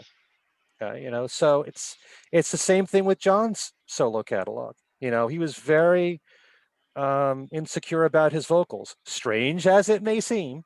Yeah, you know, exactly. but he approved those mixes on his records, and now they're being remixed, and his vocals are being brought up more. And I have no doubt. I know from what Yoko has said, she wants everyone to know that John was, a great singer. To us fans, Hmm. I don't think you have to convince us, but No, maybe to a casual audience, maybe. Um, yeah. but And I think it helps a great deal that that Sean is is a singer songwriter in his own on his own, and so he has, I'm sure, maybe even better than Yoko, has a good vibe for how these either the stripped down hmm, um, tracks or the remixed ones should sound. I think that right. helps a great deal, and the same with Danny. Hmm. I think the I fact know. that he's a musician himself, I think, really helps. Oh, believe me, when it comes to Sean and Danny, I have no. I know they have the best intentions at heart, no matter what they do. It's Hmm. just, it's tough to make decisions like this when John and George aren't around Yeah, to of approve it and course. to know what they would be thinking. So, Yeah. but anyway, how important do you think these archival box sets have been in keeping the Beatles legacy going? Has it been more something for the older fans that grew up with them that care about all these alternate tracks, or do you think that young generations care about it too, from what you've To observed? be to be honest, I think it's mainly the people the people that are either my age that remember, or that were that may be a little younger, who are not that far removed. I don't think you know probably millennials or you know Gen Z's. I don't think they probably really care all that much. I think actually um, they're the ones that are more likely to buy compilations like One or Hmm, the Red and Blue or whatever. Then whereas I think these are the especially the full boxes, I think are really more for the either the hardcore fans. right. You never know. I agree with you, but I remember Hmm. back when the film of 8 Days a Week came out, and it was shown at the college where I've been doing up until last Hmm. March, Yes. my live show. Mm. And they screened it there, and there was all these college students watching the film, and one person stood up and asked Jeff Jones, who was there, when is Let It Be coming out? So they're very Hmm. much aware, some of them, Yeah. of what hasn't been released. They might be a lot more educated than we know when it comes to the Beatles' history and their music. So, but I tend to agree more with, yeah, the casual fan, the new fans, the younger fans probably are very comfortable with the albums as they were, the Hmm. original releases and all that. All right, so I think so. on this subject that we've been doing, a a final question here, which I don't even know if it's possible to answer, but I want your take on it. Do you think the Beatles are more popular now than they've ever been? More popular than they've ever been. I think it's different. They've become kind of almost in a sense, and I know Kid O'Toole and Ken Womack have talked about this. They've almost become like today, and I think Alan is also referenced this, that almost become like today's classical music. Hmm. They're really they're almost like historic, at least musical historical figures. you know Mm-hmm. um it's sort of, I think that's probably the case more than, because popularity wise, obviously, the peaks of their popularity in the 60s were so immense, Yeah, even off the the point of charts. having, yeah, literally, Hmm. even to the point of having, the top five singles and top two albums, things like that. And but with things like that going on through the course of the 60s and into the 70s. But I think it's different now. Hmm. But they still, but they certainly still have a multi-generational appeal that obviously they didn't have back then. Now you've got, how many generations of young people, beginning with people my age who are, in our 70s, and going all the way down to, tweens, and, kids who, have had one bought for them by their parents. Yeah, that's true.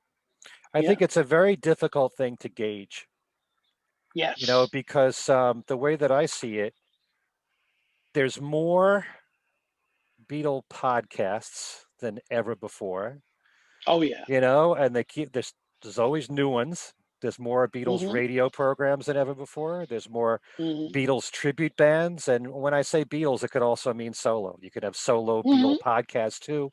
There's more of that going on. There's always new releases that seem to do well, like the archival box sets all go top 10. And in Hmm. terms of streaming, my God, Oh, the what was it? numbers are ridiculous. Yeah. What I had seen was, and this is 2019, I think, the end of 2019, that on Spotify they had 17.6 billion streams, Hmm. the Beatles. And most of them, I Yeah. would say, have to be from young people. So if they're discovering the music that way or enjoying the music that way, they may not be always at the top of the charts all the time, but they're always there, Yeah. Well, so that's kind of what I mean, that they've become, that they're really more, that they've become part of the, kind of the structure of of of pop culture. And why do you You know. suppose? Because I've known you for a long time, and you have a deep appreciation for many genres of music, and I know Hmm. you love the Frank Sinatras and the Elvis Presleys and all those icons of the past. Why do Hmm. you suppose the Beatles catalog continues to endure, and other really big names, undeniably big names and great talents like those, or maybe other people since the Beatles, like the Rolling Stones, for example. Uh, you know, why is it the Beatles catalog seems to do better, other than the fact that we think it's the greatest?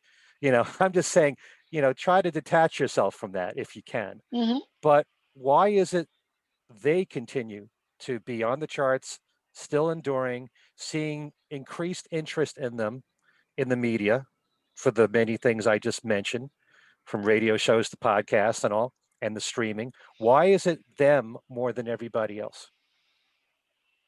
of older Yeah. acts. Yeah. Oh yeah. I mean, I can give you a good example of that is that in the immediate success of one, RCA decided, oh, good, we'll put Hmm, together like a similar Elvis set, right. and that'll go to number one. No doubt about it. Big bomb, Hmm, absolute bomb. Didn't and I think there was also a similar Stones set that came out. Same thing. yeah. It wasn't nearly. I think it's just that their music has such multi generational appeal that that again we were talking about this before that I think to young people that they don't think that, oh, that sounds old. Hmm. That yeah, maybe technologically or instrumentally or whatever, um the recordings may, you know in certain cases may be kind of reminiscent of a certain period, but to a lot of young people, they don't know that. They just say it's this is, they hear it, it's good music. Why wouldn't they And say that about the other artists that I mentioned? I mean, uh I still love Elvis Presley, and I grew up at a time, a lot through my parents too, where Frank Sinatra I heard all the time. And you can't convince me that so much of the standards that he recorded still sound tremendous to this day. oh, no question. I think it's some of the greatest music ever made, for but there Frank and but Elvis. there And but there are a lot of young people who they're vaguely aware of who Frank Sinatra was, I know, you know, and it's sad.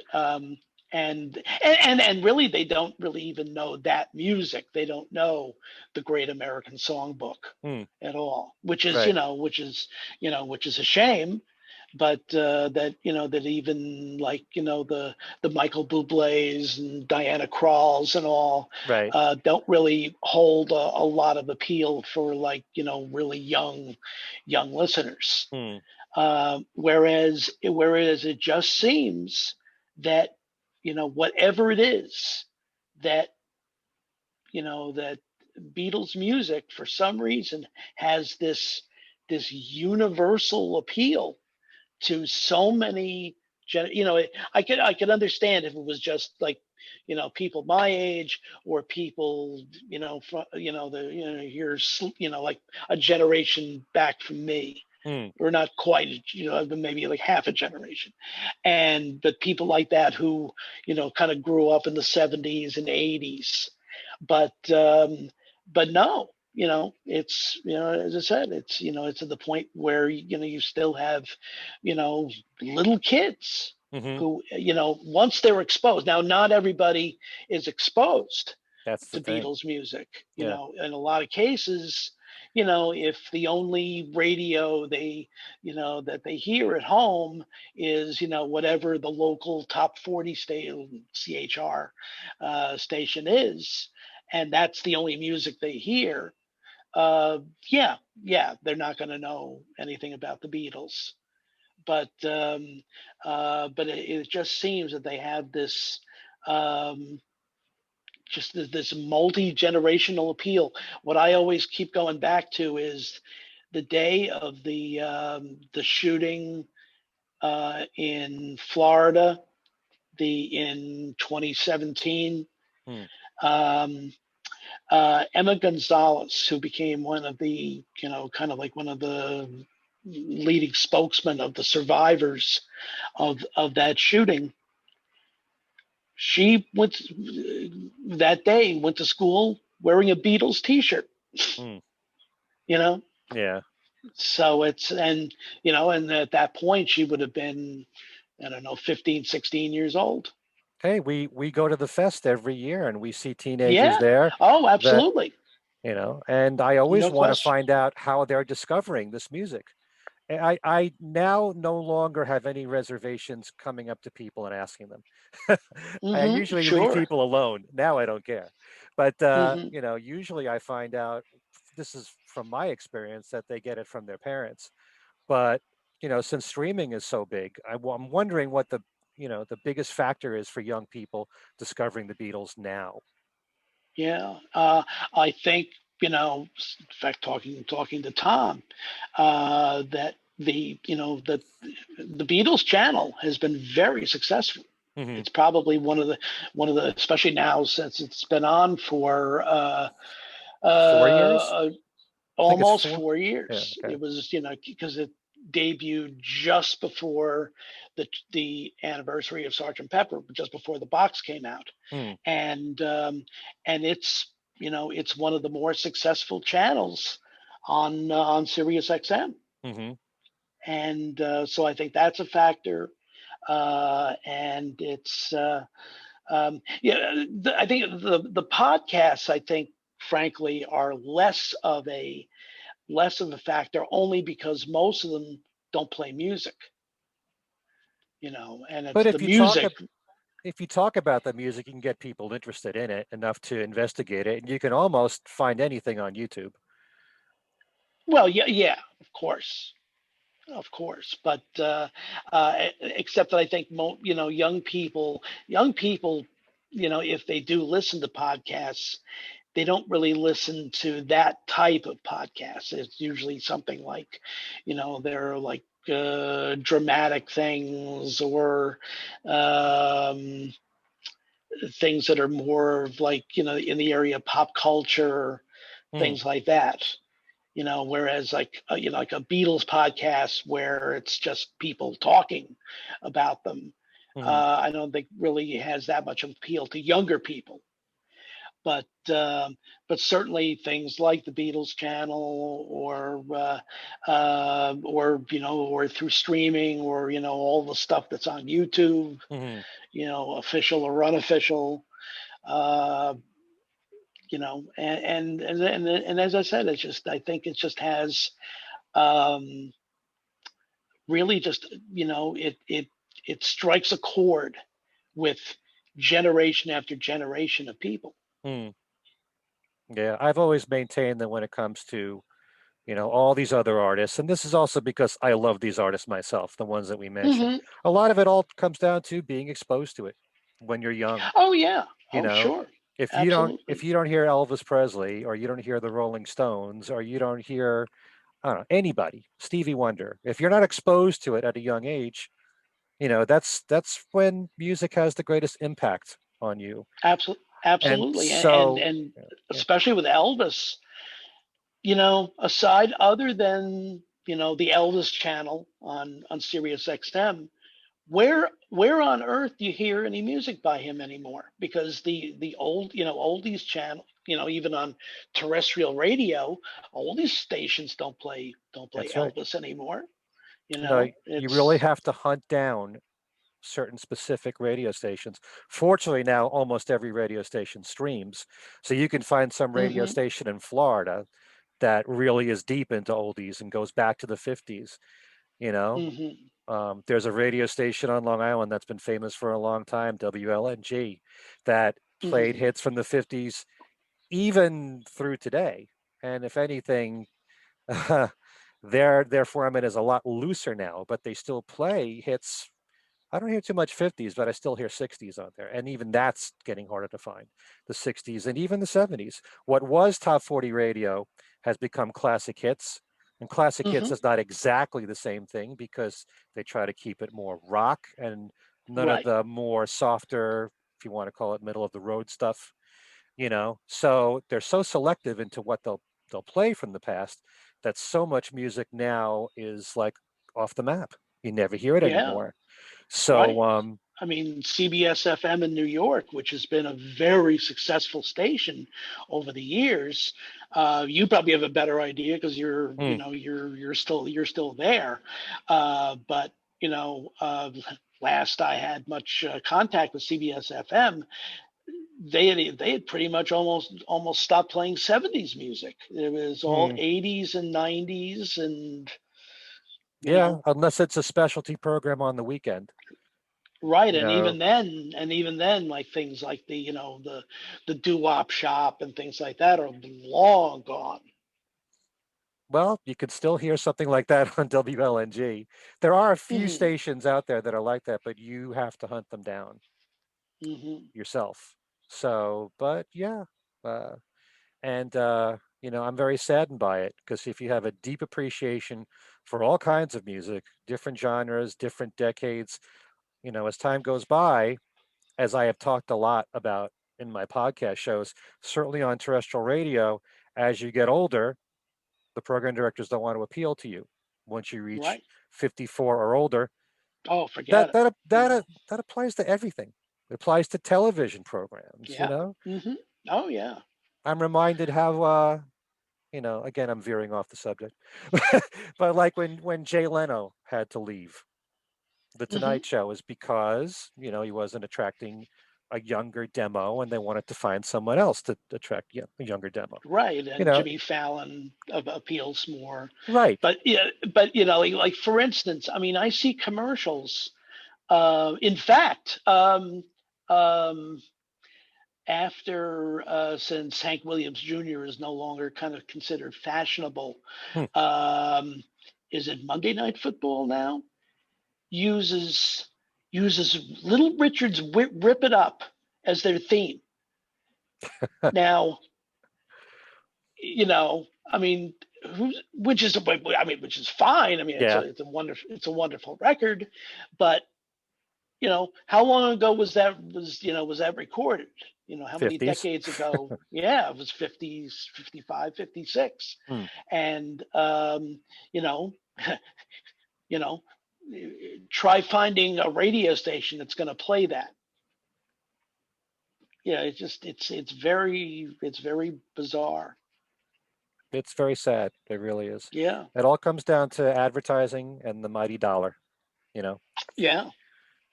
So anyway, this has been great, and I hope you are a frequent guest on Ken Michaels Radio because we can talk about so many different things, not just Absolutely. the Beatles, Anytime. and especially with radio. We can vent. Hmm. I need Yeah. someone to vent with. Yeah. Yeah. Oh, I know, because out here in Pittsburgh, where I live Uh-huh. now, it's brutal. It's absolutely brutal. I mean, basically, you've got on the FM dial, and again, remember, I lived in New York, loved New York and New Jersey Mm, for 65 years, and of course, and in the New York market, there are so many radio stations and so many different formats and all. right. Out here, it's like on the FM dial, there's like one classic rock station that is kind of like it's sort of like harder edged classic rock.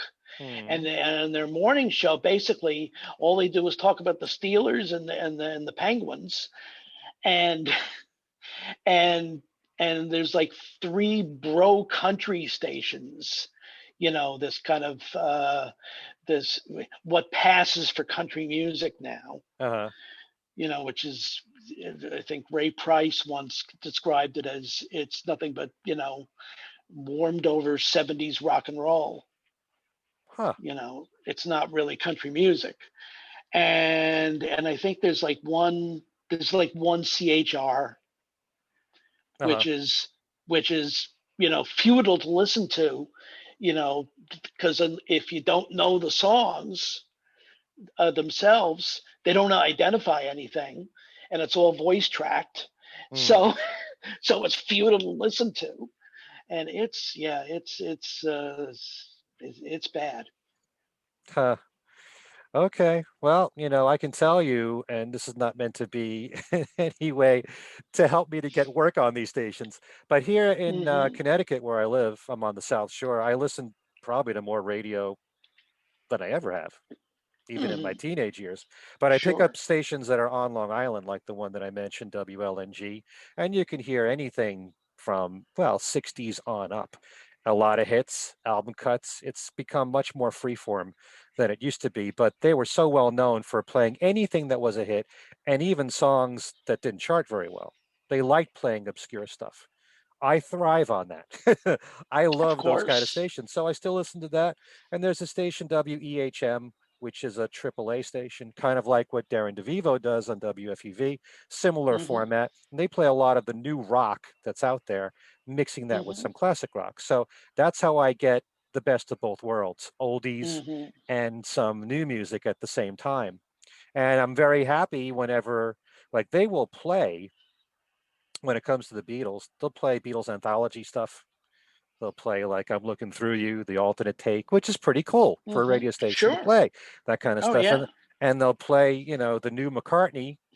How long they'll play it, I don't know. Like they're Mm. playing Find My Way now, and Seize the Day. So those two stations from Long Island, I would highly advise anybody who's watching this, if you still want to enjoy listening to the radio, whether it's oldies or whether it's new rock, I would definitely check out those two stations. But yeah, so Are they available on the internet?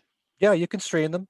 Just go right to Okay. their websites, and I'm sure they're on different platforms. I usually go, well, most of the time I listen in the car because I can pick them up in the car, fortunately, Mm. bouncing off the water. But yeah, Yep. In fact, what is this recently with stations downgrading their their signals? Because that's what happened here. That's why I stopped listening to terrestrial radio because they the signals are I mean KDKA, which is the oldest radio station in hmm, the country, downgraded their signal. Of course, they're an AM station, although they do have an FM presence now. But they've downgraded their signal so much that it's unlistenable, and I wasn't so even and aware so of that. and so you have to go to the internet to uh, to listen to their to their online stream. And I don't know Hmm, whether that's by design or whatever. I don't know, but I'll look into that. I Yeah. wasn't aware that was going on, but Hmm. yeah, but anyway, this has been great having you on here. I want to remind everybody, as I mentioned before, one of the podcast shows that I do is called Things We Said Today. Al was for a few years there one of the regular co-hosts. You can actually go online now, look into Things We Said Today on our YouTube page.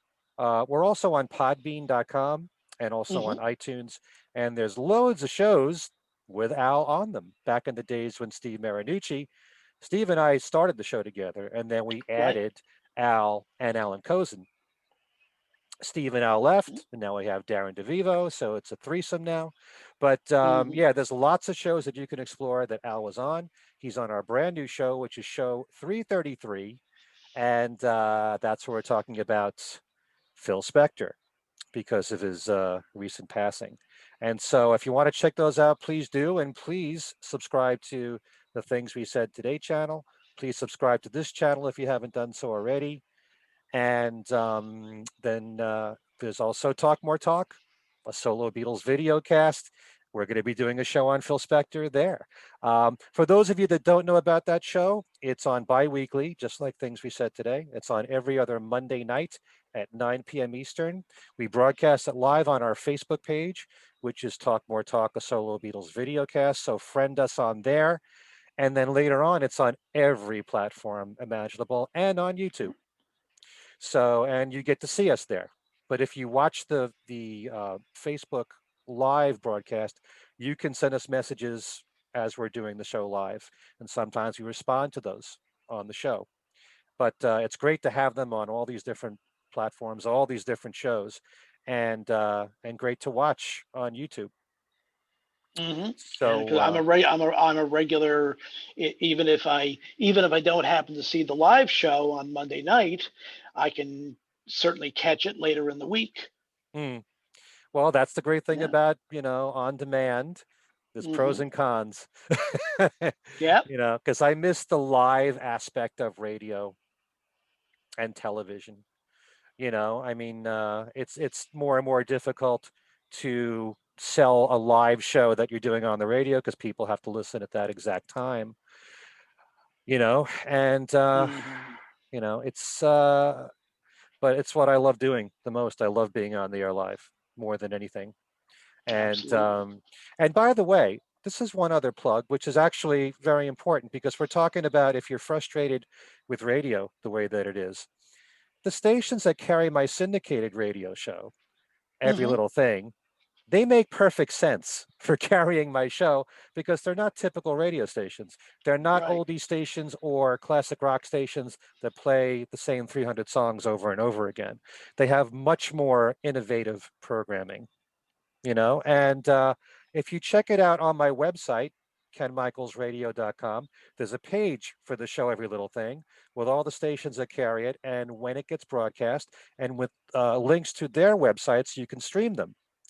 But if you check out those stations, you might be very pleasantly surprised with the programming on those, and there's a station, Pop Gold Radio, which is based out of New Jersey. They're an oldie station, but they don't just play the same old oldies. If you want something that goes a little bit deeper, explore them. All these stations I could talk about. But, if you check them out, you'll understand why. If you want something that's not your the same old bland programming, check out those stations too if you can at Hmm. kenmichaelsradio.com.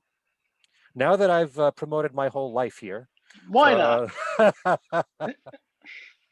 Al, thanks so much for being a part of this show. And oh, by the way, people want to get in touch with you. How can they do so? Well, the easiest way is I'm on Facebook at Al Sussman. As I mentioned the other night, I jettisoned Twitter, and so but you can get to me through Facebook or also through Beatlefan magazine, www.beatlefan.com. But probably Facebook is the easiest. We also should plug your book from several years ago, Changin Times. Right, Changing Times, 101 Days That Shaped the Generation. It's technically it's still in print. You can get it through Amazon, although it's overpriced now. If you're into the Kindle, either the Kindle or the Kindle app Hmm. on, say, your iPad or a laptop, you can get it much more reasonably priced. Hmm. And since I don't make any money from it, you can you can you can get it more reasonably priced for the Kindle. Hmm. But it is you can give because a couple of friends actually ordered it through Amazon, and it came right away. So it is Okay. still out there. And for those that don't know what this book's all about, It's basically about the very change filled history. History changing 101 days that began November 22nd, 1963. So you know how it begins, and ending March 1st, 1964, which takes in the assassination of President Kennedy, the breakthrough of the Beatles in America, but a whole bunch of other things that happened during that time hmm. that either immediately set change in motion, like the Surgeon General's report on smoking, or basically set the wheels in motion for change. So it's not a So, Beatles book, but the Beatles no, are it is not. No, obviously they're part no. of the equation, though. Right. Obviously. Not a right. Oh yeah, obviously. In fact, it's basically the kind of like the bookends of the book Hmm. are the Kennedy assassination, the breakthrough of the Beatles. Right. But there's a whole lot in between. So that's still out there, and actually there's a new project that I'm starting just starting on now. Okay. When will there be an announcement? When it's done, Okay. I won't press you you. know. Yeah, it's it's easier to do it that way. Hmm. Is because I'm especially right now where I'm really just doing the research. Okay. But at least this time I'm not in the basement of a library having to go through 101 days of the New York Times. Right. Hmm. Hey, that's the kind of work that Mark Lewison loves to do. So, Yeah, this is true. hmm. All right, Al, it's been great having you on here, and you're always welcome. Thanks so much for Thanks doing very this, much, Ken. and we'll talk to you soon. Thanks to all of you for watching, and we'll see you next time.